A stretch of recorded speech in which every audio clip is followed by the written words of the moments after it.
नमस्कार दोस्तों, मैं हूं पुलकित मोहन सिंगला। स्वागत है आपका हमारे चैनल में। दोस्तों, आज हम इस विषय में बात करेंगे कि श्राद्धों में प्रेत रोगियों को क्या सावधानी बरतनी चाहिए और किस तरीके से बचे रह सकते हैं किसी भी प्रेत बाधा से, अन्य किसी प्रकोप से। दोस्तों, होता क्या है कि श्राद्धों में हर एक के पितर किसी न किसी माध्यम से या किसी न किसी वे में भोजन करने के लिए, पानी के लिए अपने घर वालों के पास आते हैं, अपने परिवार के पास आते हैं, उनसे आशा रखते हैं। और हर कोई अपने परिवार वाले हर हर उसमें कहीं ना कहीं लोग अपने जो श्राद्धों का वक्त जो आता है उसमें अपने पितरों के निमित्त भोजन निकालते हैं। जब भी उनकी डेथ की डेट पड़ रही होती है तब वो निकालते हैं। हालांकि श्राद्ध तो कल से शुरू हो ही रहे हैं और हर एक इंसान अपने किसी भी पितर की जो डेट होगी डेथ की उस हिसाब से निकालेगा कि कौन सी डेट को उनका पड़ रहा है। अगर इन केस आपको कोई डेट नहीं पता होती तो लोग अमावस को निकालते हैं। जैसे इस बारी 17 तारीख को अमावस पड़ रही है। पर प्रेत रोगियों के लिए ये जो वक्त होता है बहुत सेंसिटिव होता है, बहुत संवेदनशील होता है, खासकर क्योंकि उनके अंदर ऑलरेडी कोई ना कोई नेगेटिव एनर्जी बैठी हुई है और वो किसी ना किसी की पितर है। तो अक्सर कहीं ना कहीं ये ऊर्जाएं, ये नकारात्मक ऊर्जाएं, पारलौकिक शक्तियाँ श्राद्धों में ताकतवर होने का प्रयास करती हैं, शक्तिशाली होने का प्रयास करती हैं, अपनी ऊर्जा को बटोर लेती हैं। अपने परिवार की ऊर्जा को का जो भोजन उनके निमित्त निकल रहा होगा, जैसे किसी के शरीर में कोई प्रेत बैठा है और उसके परिवारजन वाले उसके निमित्त कोई भोजन कर रहे होंगे, दान कर रहे होंगे, श्राद्ध कर रहे होंगे, तो उसकी जो शक्ति मिलेगी, जो तृप्ति होगी, जो क्योंकि उसके निमित्त हो रहा है, वो इस प्रेत को भी मिलेगी जो किसी के शरीर में बैठा हुआ है। तो ऐसे में भी प्रेत रोगियों को परेशानी झेलनी पड़ती है, क्योंकि श्राद्धों के वक्त में ये प्रेत आत्माएँ काफ़ी स्ट्रॉन्ग हो जाती हैं उनके निमित्त दान होने से। और अगर कोई घर में प्रेत रोगी है, उसके ऊपर कोई नेगेटिव एनर्जी है या किसी भी तरीके की पारलौकिक शक्ति का वास है, तो वो शक्ति आप जो श्राद्ध कर रहे हो अपने पितरों के निमित्त, तो उसमें जो है भोजन को खाने का प्रयास करती है कि वो आपका घर का पितर बनने का, ज़बरदस्ती का पितर बनने का प्रयास करती है, ताकि आपके यहाँ से उस एनर्जी को ले सके, उस शक्ति को प्राप्त कर सकते और आपके पितर के निमित्त जो भोजन है उसको झूठा कर सके, ताकि खुद को एक पितर का दर्जा दे सके आपकी फैमिली का, ताकि उसको निकाला ना जा सके। ये एक इनका षड्यंत्र होता है। तो ये बहुत ज़रूरी है कि कुछ सावधानियां प्रेत रोगी बरतें इस वक्त में। खासकर 17 तारीख तक बहुत ज़्यादा सावधान रहने की ज़रूरत है। पहली चीज़ तो किसी के यहाँ भी श्राद्ध का भोजन करने के लिए कोई भी आपका बंदा ना जाए, घर का परिजन ना जाए। खासकर प्रेत रोगी तो बिल्कुल ही ना जाए। प्रेत रोगी के का विशेष ध्यान रखना है, किसी के यहाँ भी श्राद्धों के वक्त में भोजन करने नहीं भेजना। किसी के यहाँ भी जनरली भी लोग किसी के यहाँ खाना खाने चले जाते हैं, किसी के यहाँ पे वैसे ही मिलने गए तो वहाँ उन्होंने कुछ आओ भगत की मिठाई रखी, कुछ रखा, खा पिया है, खाना खाया है। तो इस चीज़ का ध्यान रखना है कि श्राद्धों में किसी के घर आपने, जो प्रेत रोगी है खासकर आपके घर का, उसने अन्न का एक निवाला भी किसी के घर का नहीं लेना। दूसरी चीज़, प्रेत रोगी को इस वक्त में कहीं भी ज़्यादा बाहर ना जाने दें। खासकर जो ऐसे चौराहे हैं इन पे टोटके इस वक्त में काफ़ी ज़्यादा होते हैं, वीरानों में होते हैं, शमशान में भी इस चीज़ को मनाही है कि प्रेत रोगी ना जाएं। किसी की जान पहचान वाले की डेथ होती है तो अवॉइड करें प्रेत रोगी को भेजना। हालांकि प्रेत रोगियों के लिए तो हमेशा ये चीज़ मानी गई है कि वो अवॉइड ही करें, क्योंकि उनका शरीर झूठा है और श्राद्धों के वक्त में संकट ज़्यादा आ सकता है, इसलिए अवॉइड करें। इसके अलावा प्रेत रोगियों को इस बात की भी सावधानी बरतनी है कि उन्होंने कोई भी मीठा ज़्यादा नहीं खाना इस वक्त में। अगर वो कोई भी मिठाई अवॉइड कर सकते हैं तो बहुत ही बेस्ट होगा उनके लिए। उसके अलावा सफ़ेद चीज़ें अवॉइड करें।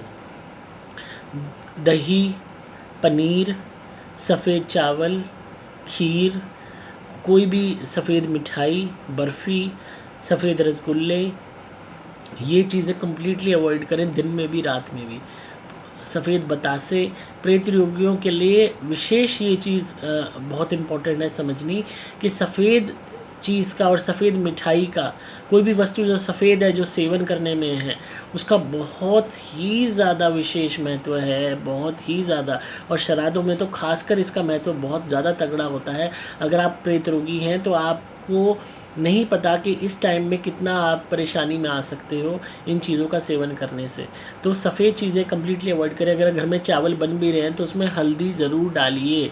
चावल आप उबाल के मांड निकले हुए भी खाते हैं तो उसमें हल्दी डाल दीजिए। जो आप पानी उबालते हैं, जिसमें राइस उबालते हैं, उसमें हल्दी डाल दीजिए।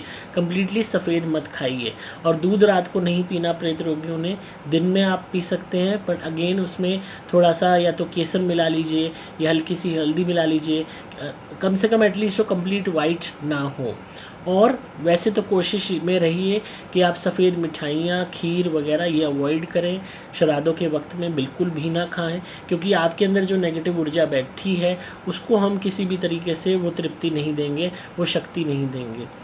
एक चीज़ का बात का ध्यान और रखें कि प्रेत रोगी इस वक्त में रात के वक्त घर के बाहर ना निकलें, घर के अंदर ही रहें। लोग अक्सर ठीक भी हो जाते हैं या उन्होंने कोई भी तरीके से स्टेबल भी हो जाते हैं तो फिर केयर फ्री हो जाते हैं, परवाह करनी बंद कर देते हैं। मेंसेस में भी हैं तो लेडीज़ बाहर जा रही हैं और प्रेत रोगी भी है ऊपर से। तो श्राद्ध के वक्त में विशेष रूप से ध्यान रखिए कि आपने अपना बचाव करना है। एक चीज़ का और ध्यान रखना है कि किसी भी तरीके की कोई आपके घर में कोई भी बंदा मिठाई ला रहा है, खाने की चीज़ें ला रहा है, कोई अनजान है या रिश्तेदार भी है तो वो अवॉइड कीजिए।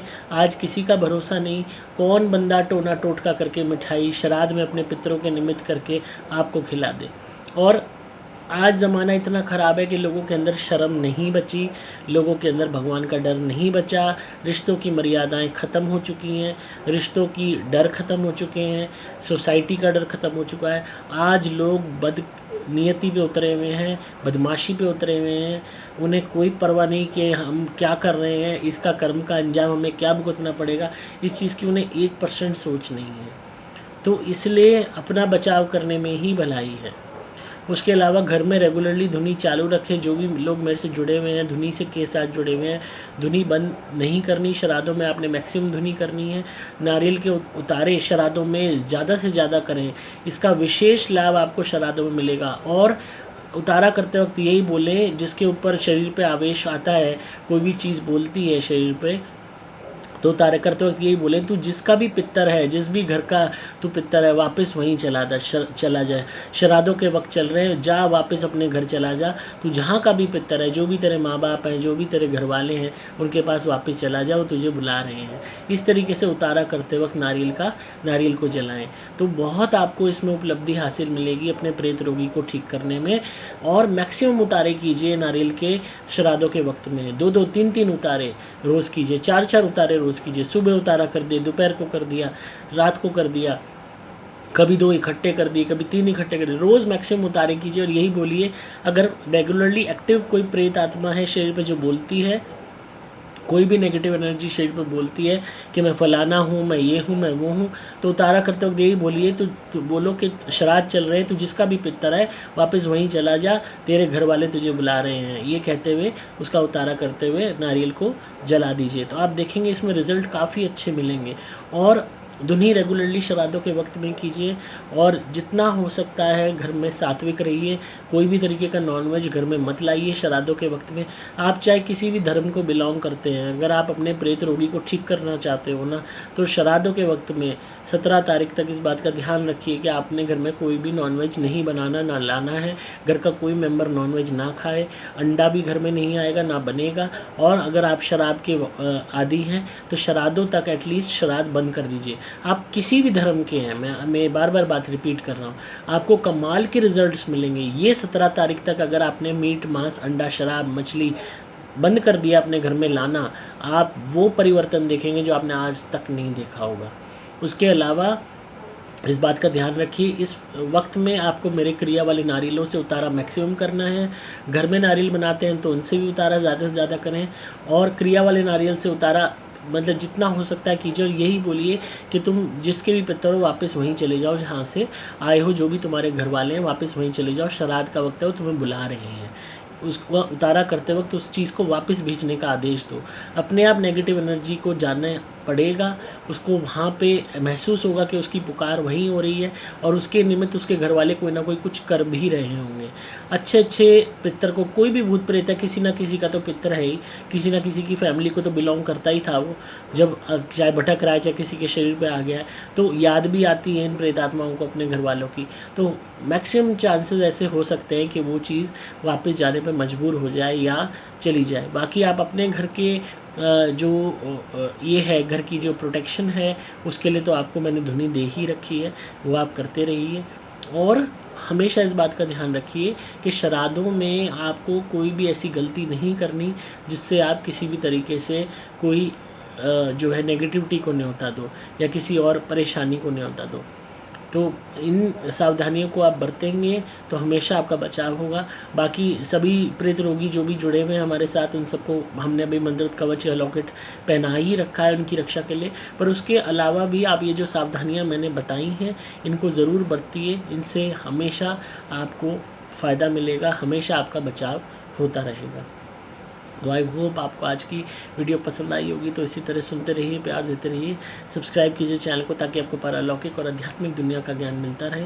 अगर आप किसी भी भूत प्रेत ब्यादा से परेशान है, ब्लैक मैजिक से परेशान है तो आप मेरी धुनी मंगाइए, घर में जलाइए, आपको बहुत अच्छे रिजल्ट्स मिलेंगे। आप मेरे द्वारा भी मंत्रित कवच या लॉकेट धारण कर सकते हैं अपनी रक्षा के लिए। डिस्क्रिप्शन में आपको डिटेल्स मिल जाएंगी। मैं हूँ आपका दोस्त पुलकित मोहन सिंगला।